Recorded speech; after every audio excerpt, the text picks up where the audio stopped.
อ้ลมได้เนาะน้องหลานเนาะและน้องมักผู้ชายแบบได้สนองนิสัยใจคอของเพิ่นนี้นะนิสัยดีแบบเต็มใจมาหักเขามักแบบนั้นมาแบบมาลงในกี่ตัวน้องในนั้นเดี๋ยวนี้นะน้องมาเขามาหาด้วยความใจดีนะมักหักเนาะโดยสบายดีสบายดีเด้อเนาะมาเจอกันครั้งแรกเนาะมันคือบทชัดเจนโดยมาเจอกันครั้งแรกกับตัวอื่นนะเสมอเองกับซีโคเนี่ยถามสื่อของน้องมันก่อนเนาะว่าสื่อจังไงน้องล่ะโดยคือน้องนี่น้องนี่โดยอายุจักปีแล้ว18อายุ18 ปีเป็นผู้สาวขึ้นใหม่เนาะซะแล้วเนาะทางเฮากับบ้านเอิ้นมาเป็นมาถ่ายข้างทำอีกกับว่าแม่นถ้าน้องหลานอายุ18 ปีถ้าในแต่งงานบ่หลานยังบ่เคยแต่งงานเป็นผู้สาวโสดแม่สาวโสดยังบ่เคยผ่านการแต่งงานเนาะที่ผ่านมาเคยโอลมผู้บ่าวอยู่ว่าซะเนาะเคยอยู่ผู้บ่าวแถวไหนเคยลมไหมคนไกลบ้านแน่แบบล่มๆกันไปหั่นน่ะทำบ่ถึงใจแล้วกันแล้วโอ้มีสเปคอยู่บ่ซั่นบ่มีแบบใดก็ได้เบิดโดยก็คือแบบเคยล้มอยู่ผู้บ่าวเนาะโดยแต่ว่าบ่ถึงใจแม่นบ่แม่นแล้วคือมื้อนี้น้องออกมาเปิดใจนี่มักผู้บ่าวทางไหนซั่นทางใดก็ได้เบิดบ่โดยเรื่องอายุของเพิ่นเด้บ่จำกัดได้เบิดโอ้อายุก็บ่จำกัด60 70ก็ได้บ่โดยพอห่างประมาณก็ได้บ่น้องล่ะโดยได้เบิดตั้งใจเลยโดยก็คือบ่ได้ติเพิ่นเนาะแม่โอ้ลมได้เนาะน้องล่ะเนาะและน้องมักผู้ชายแบบได้สนองนิสัยใจคอของเพิ่นนี้นะนิสัยดีแบบเต็มใจมาหักเขามักแบบนั้นมาแบบมาลงในกี่ตัวน้องในนั้นเดี๋ยวนี้นะเขามาหาด้วยความใจดีนะมักหักเนาะแล้วก็จริงใจเนาะส่วนสิเป็นคนทางใดนี่ก็คือได้เบิดเนาะปัจจุบันนี้น้องเฮ็ดเฮ็ดงานอย่างซั่นน้องล่ะน้องขึ้นสวรรค์ไปขายตำไปอยู่สวรรค์ไปขายยังก็ไปขายตำไปเฮ็ดอยู่หันดนแล้วได้เป็นปีแล้วก็หากมายามเหมือนกันแม่บ่สบายเป็นไข้เป็นพยาธิอีหยังนี่แหละก็เลยมายามเบิ่งโดนได้มาเทื่อโดยเป็นปีแล้วเนาะเป็นได้เงินเดือนน้องล่ะเงินเดือนก็บ่ได้สูงขนาดพอได้จ่ายค่าเครื่องน้องแต่ละมื้อเขาได้คุณปะคุณทองเนาะโดยคือน้องนี่ออกมาเปิดใจในมื้อนี้นี่จังได๋พร้อมสร้างครอบครัวเลยบ่นี่ก็ยังเบิ่งใจกันไปก่อนเบิ่งโลนบ่น้องล่ะบ่โดนประมาณปี1ปีปลายก็ได้ปี1ปีปลายโดยคันก้าวแบบไปกันรอดก็โอเคทางนี้โดยถ้าว่าไปกันรอดเข้าใจกันนี่ถือว่าพร้อมแต่งเลยบ่โดยก็ถือว่าเวลานี่ก็กลางๆเนาะเพื่อเฮาฮู้นิสัยใจคอกันเนาะแล้วเมื่อได้น้องสิกลับไปเฮ็ดเวียกซะนี่มื้ออื่นก็กลับแล้วโอ้ยกลับไว้เท่าน้องล่ะคือว่าญี่ปุ่นมันมีเวียกเด้เพิ่นให้ลาจังซั่นนี่ลา3 มื้อก็เลยว่าแม่บ่สบายก็เลยลามาเบิ่งแม่เป็นจังได๋ซะอาการของแม่นี่เพิ่นก็บ่สบายแบบเจ็บแน่แต่ก็ไข้แน่หั่นน่ะเป็นตลอดต้องได้พาต้องได้เบิ่งโดยเป็นเฮ็ดพยาธิประจำตัวบ่โดยแล้วคือทางเฒ่าพ่อได้ซะทางพ่อบ่มีเพิ่นบ่ได้เป็นหยัง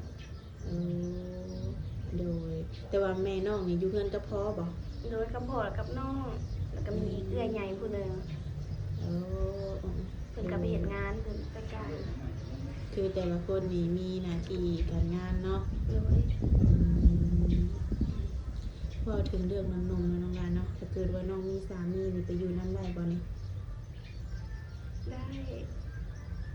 ไปสั่งไปซานะเป็นได้เนาะ โดยก็ต้องรวมกันเป็นปีเป็นหยังไปก่อน โอ้เวลาเนี่ยก็ โดยต้อง แบบ ใช้เวลา 5-6 เดือนบ่ได้บ่น้องละมันไวโพดบ่ ก็บ่ไหวได้ก็ได้อยู่ ได้อยู่บ่สำ โดย นี้ คันน้องมั่นใจในตัวเขา เพิ่นต้องเฮ็ดหยังแน่น้องจังสิมั่นใจนี่ ต้องแบบใส่ใจน้องอะนะ ใส่ใจ โดย อืม ผู้ให้ผู้นั้นผู้นี้มาว่าน้องในนั้นแนวนี้อะนะ อืมคือแบบถ้าสมมติว่าเฮานี่เลือกเพิ่นเป็นแฟนเนาะเพิ่นต้องดูแลเฮาได้แม่นบ่ แม่น โอ้บ่ให้คนอื่นนี่มาเว้าเฮา โดย ว่าจังจังซี่เนาะ แม่น อืมแล้วน้องต้องจำกัดอยู่ว่าน้องน่ะต้องเอาคนรวยคนมีฐานะแบบนี้หันนะ บ่จำกัดอันนี้ โอ้ฐานะธรรมดาก็ได้บ่ โดยได้ อืมโดยถือว่าบ่สำคัญเนาะ แม่น ถ้าว่าเฮามักหักกันเนาะ โดย อืมโดยในการโอรมกันในการหลักๆก็คืออยากได้เป็นปีพุ่นแหละเนาะ แม่น ไปสั่งไปสหาน้ำสามีได้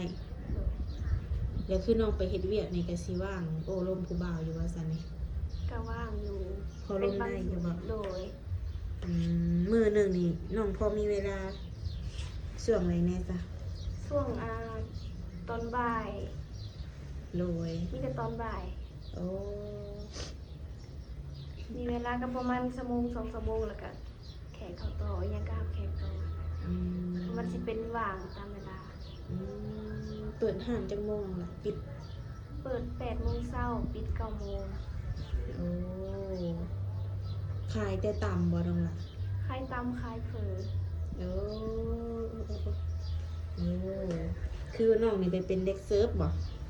น้องบ่ได้เป็นเด็กเสิร์ฟน้องเป็นคนตำหั่นน่ะ โอ้เสมยเบิ่งบ่ธรรมดาได้นี่ เป็นคนต โดย ำโอ้แบบว่าเวลาอันลูกค้าเขาไปกินเนาะเพิ่นบ่ได้แซวแม่ค้าว่าซั่นน้องล่ะ กระเซลอยู่เพิ่นว่าโอ้คือเก่งแท้เพิ่นว่าน้อยๆก็ตำได้แล้ว อืมแบบบ่ได้ว่าโสดบ่จีบอีหยังได้บ่หยังแบบ เพิ่น นี้ ก็ มีอยู่ ถามอยู่โดย เดี๋ยวเป็นแนวใดซะ น้องก็หยอกไปสั่นละปกติเจ้ากับส่วนหลายสิมีแต่คนไทยว่าซั่น โอ้มีแต่คนไทยบ่ โดยเพิ่นก็หยอกแน่ โอ้โอ้ สื่อตามหันเนี่ยน้องล่ะ ตำที่เด็ด โอ้ตามทีเด็ด เจะเคยไป บ่เคยไปแต่ได้กินตอนนี้แหละ คิดว่าจะฮู้ โอ้ โอ้แต่ว่าส่วนใหญ่นี่มีแต่คนไทยบ่น้องล่ะ แม่น เออ โอ้เวลาเพิ่นจีบคือบ่จีบคือน้องล่ะ อืม เป็นอะไรบ่ถูกใจบ่ บ่แม่นว่าบ่ถึกใจน้องก็บ่กล้า บ่กล้าเนาะ แม่น โดยถ้าเกิดว่าน้องออกมาเปิดใจแบบนี้เนาะคือแบบว่าเพิ่นนี่อยากมาหาอยู่บ่อนเฮ็ดเวียกนี่นะได้บ่นี่ ได้ ใช่เนาะ แม่น บางทีอยากมากินตำซีมือน้องนี่ว่ะ ก็คือถือว่ายินดีต้อนรับเพิ่นเนาะ แม่นยินดีต้อนรับ ถ้าว่าเพิ่นอยากชวนน้องไปดิ่นไปเที่ยวได้ซะน้องล่ะ อาจสิบ่มีเวลาว่างหั่นน่ะ โอ้ มีมือผักกับวันอาทิตย์มื้อเดียว คือพักทุกวันอาทิตย์บ่ แม่นวันอาทิตย์ก็สิไปได้แน่แต่ไปได้บ่โดนหั่นน่ะ โอ้โดยก็ยังดีแต่ว่าเฮายังมีเวลาอยู่เนาะคือแบบช่วง9 โมงนี่ถือว่าปิดห้าง แม่น ถ้าเกิดว่า10 โมง 11 โมงแบบนี้แบบทางหนุ่มๆเพิ่นโทรมานี่ก็สิรับได้อยู่บ่ คือสิหับบ่ได้อันนี้ประมาณ9 โมงครึ่งอาบน้ำแล้วอีหยังก็นอนแล้ว โอ้ถือว่าพักผ่อนแล้ว แม่น แล้วเวลาคุยของน้องนี่มีแต่ช่วงบ่ายแม่นบ่ แม่นช่วงบ่ายกับวันอาทิตย์ตอนเช้าๆในกระโทรมาได้ โดยช่วยน้องก็เฮ็ดเวียกเฮ็ดงานเนาะ แม่ บ่ได้อยู่ซื่อๆเนาะ โดย อันนี้ต้องให้ทางนมๆเป็นเข้าใจเนาะ คือน้องนี่หาเลี้ยงตัวเองเนาะ อืมแล้วคือน้องแบบเรียนจบเลยซะน้องล่ะ เรียนยังบ่ทันจบ น้องเรียนฮอดไส ฮอดมอนสี่ อ๋อม .4 จบบ่ บ่จบ บ่จบ ออกกลางปี อืมเป็นจังไดคือออกน้องล่ะ มันบ่มีเงินแหน่หั้นนะครอบครัวก็เป็นแบบนี้หั้นนะแม่ก็บ่สบายจะได้มาก็เลยตัดสินใจออกไปหาเงิน โดยโอ้บ่อยากแบบบ่อยากให้พ่อแม่มีภาระ แม่น โอ้ยหนาพี่ ต้องเป็นใหญ่สามีแล้วก็ต้องพึ่งพาตัวเองแน่ เอ่คือปัจจุบันนี้อายุ19 ปีเนาะโอ้ก็ถือว่า ความพร้อมในการที่ว่าสร้างครอบครัวนี่ถือว่ามีแล้วเนาะเหลือแต่ว่าคนที่สิเข้ามานี่สิให้น้องเห็นสำใดเนาะ น้อย ว่าคน จริงใจสมใดหั่นน่ะ มคือแบบว่าเรื่องหน้าตาของเพิ่นนี่น้องจำกัดบ่น้องล่ะ บ่จำกัด บ่แบบหน้าตาแบบใดก็ได้บ่ แม่นบ่จำกัด โอ้กินเหล้ากินเบียร์สูบยาได้น้องล่ะ เหล้าเบียร์ก็กินได้อยู่แต่บ่ให้กินหลายหั้นนะยานี่คือแบบบ่มักเลย อืมถ้าว่าเพิ่นสูบยานี่บ่ผ่านบ่ โดย โอ้บ่ให้โอกาสเพิ่นเลยบ่น้องล่ะ ก็ให้โอกาสปรับปรุงแน่ อืมถ้าว่าเพิ่นมักฮักเฮาเพิ่นน่าสิเลิกไล่เนาะ แน่ที่เศร้าได้ เออในกรณีที่ว่าน้องบ่จำกัดอายุเนาะถ้ามีผู้บ่าวแบบ50 60แบบนี้นะน้องสิบ่อายหมู่บ่ซะน้องล่ะ บ่อายเพิ่นเห็นในเฮามีอนาคตเด้ อืมโดยแบบผู้บ่าวรุ่นข้าวเดียวกันนี่บ่มักบ่ บ่แน่ใจอันนี้เพราะว่าหักมาก็คือมีแต่เจ็บกับเจ้าถิ่น อืมเขาเคยร่มแล้วรุ่นเดียวกันเนาะ โดย โอ้เขาเจ้าปะถิ่มเฮา แม่ อืมแบบนี้ก็เลยมาลองร่มคนมีอายุ โดย อืมแม่นแน่น้องหลายความคิดที่ดีเนาะเพิ่นเป็นผู้ใหญ่เพิ่นอาจจะเบิ่งแยงเฮาได้เนาะ แม่ อืมก็คือว่าและน้องก็ไปอยู่นำสามีได้เนาะ โดย ถือว่าหนุ่มๆเพิ่นก็คือสิมักอยู่เนาะเสมอเนาะ อืม โดยคือแต่ละปีน้องก็ได้เฮ็ดนาเฮ็ดนาอยู่บ่นี่ เฮ็ด เป็นได้ข้าวน้ำน้องดอก ก็ได้อยู่ก็ได้บ่หลาย อืมกุ้งกินอยู่บ่ บ่กุ้มปานใด โอ้ กลางปีมาก็อยากเบิดแล้วก็มีแต่ซื้อกิน โอ้ได้จักซอบน้องหลาปีหนึงนี่ ปีหนึงมีแต่ได้แต่30ซอก อืมได้30ซอบกลางปีก็เบิดแล้วแม่นบ่ แม่น หลังจากนั้นต้องได้ซื้อแม่นบ่น้องหล่ะ โดย โอ้มามื้อนี้ก็ลมเนาะ โดย เฮือนซานของน้องเองบ่นี่นะ แม่นของแม่ ของแม่เนาะ โดย โดยถึกแล้วล่ะทุกคนเลยโอ้ยลมแห้งนำมันนี่กะมันนี่ก็ถือว่ามานั่งโอลมกันก็คือเปิดใจเป็นครั้งแรกเนาะน้องหลานเนาะเปิดใจหาคู่ชีวิตเนาะอืมคือน้องแบบเป็นคนตัวน้อยๆเนาะน้ำหนักเท่าใดนี่ น้ำหนักจื้อได้อยู่บ่ ประมาณ57 ฮอดบ่ ข น้ อ อง ดห ล่ะ วานเจ็ดตรงละ แม่นบ่น้องก็บ่ได้ติดโดนละ บ่แม่น47ติน้องล่ะ เออคันหาเจ็ดกลัว ประมาณ ไอ้หมู 52นี่แหละ 52บ่โอ้ผู้ดีงามจังเนาะสมัย57ตกใจ ใส่ภาษาละหน่อยบ่ซูซีกันอีกเยอะเออ โดยความสูงได้แท้อยู่บ่ บ่ได้แทกเลย โดยแล้วคนจีเขามาหาเนี่ยน้องเนี่ยมักคนสูงคนต่ บ่สูงบ่ต่ำแบบใดก็ได้เบิด ำโดยถือว่าง่ายๆเนาะ โดยง่าย พอแค่ว่าล่มแล้วมีความสุขแมันบ่ ๆแม่น อืมถ้าว่าเพิ่นโทรมาเพิ่นวิดีโอคอลก็กล้าเปิดอยู่บ่น้องล่ะ โดยกล้า เนาะนี่แหละเขาเอิ้นว่าเปิดใจหาครูแท้เนาะย่านแต่ว่าเพิ่นนี่บ่กล้าเปิดแนวเห็นหน้าเนาะ โดยถ้าว่าน้องไปเวียกเนี่ยไปรถโดยสารหรือว่าขี่รถจักรไปนี่ ขี่รถจักรไป อืมมีหมู่อยู่บ่เฮ็ดงานอยู่น้ำหันน้องล่ะ โดยมี จะใครแน่เนาะเดินงานมากันยังพอได้มีหมู่เว้าจาคุยกันเนาะแบบกินอยู่น้ำเพิ่นบ่เนาะ แ แม่นกินอยู่น้ำเพิ่น อืมเดือนหนึงเท่าไหร่น้องล่ะ 2,500,000 เดือน2 ล้านห้ากินอยู่น้ำเพิ่นโอ้เดือนหนึงนี่น้องใช้จ่ายเบิดเท่าไหร่อะ 500,000 กีบ 500,000 กีบ โดยแล้วก็โอนมาให้แม่ไปกวดแต่ละเดือน โอ้ใช่ส่วนโตวนี่500,000ที่เดือนนี่โอนมาให้แม่ โดย โอ้แสดงว่าน้องนี่บ่ไ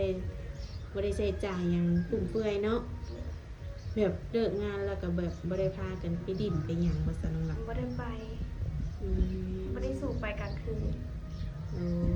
แต่ว่าในใจนี่มักอยู่บ่ ก็มักแน่บ่มักแน่ไปก็ได้บ่ได้ อืมไปก็ได้บ่ไปก็ได้เนาะโอ้เดือนหนึงใส่500,000โอ้หายากนี่เพราะว่าปัจจุบันนี้เครื่องของก็แพงเนาะ แม่น ถือว่าประหยัดสุดๆแม่นบ่น้องล่ะ โดยก็บ่ประหยัดก็บ่กุ้มกิน เป็นความน้องว่าเนาะเดือน2 ล้านห้าแต่น้องก็เฮ็ดได้ปีกว่าแล้วเนาะ โดย คือน้องโอนมานี่แม่เก็บไว้ให้หรือว่าเพิ่นเอาไปใส่จ่าย ใส่จ่ายแน่แล้วเพิ่นก็เก็บไว้ให้ อืมโดย เวลาฉุกเฉินยังพอได้มีเงินใส่จ่ายเนาะ โดย อืมโดยมื้อนี้ก็ถือว่ามาโอมาลมกันเป็นครั้งแรกเนาะคำถามใดที่ว่าทางเอื้อยบ่ได้ถามก็มีแต่ว่าให้ทางหนุ่มๆเพิ่นมาถามเองเนาะ โดย มักหักกันแบบได้สิโอสิดมกันแบบใดให้ อันนี้ก็ขึ้นอยู่กับน้องแล้วก็ทางเพิ่นเนาะ โดย โดยถ้ามีอีกอย่างเพิ่มเติมทางเอื้อยก็สิได้มาหาใหม่เนาะน้องละ โดย โดยก็มีแต่ว่าไว้พบพ่อกันในคลิปหน้าเนาะบัดนี้เนาะ โดย โดยสบายดีน้องละ สบายดี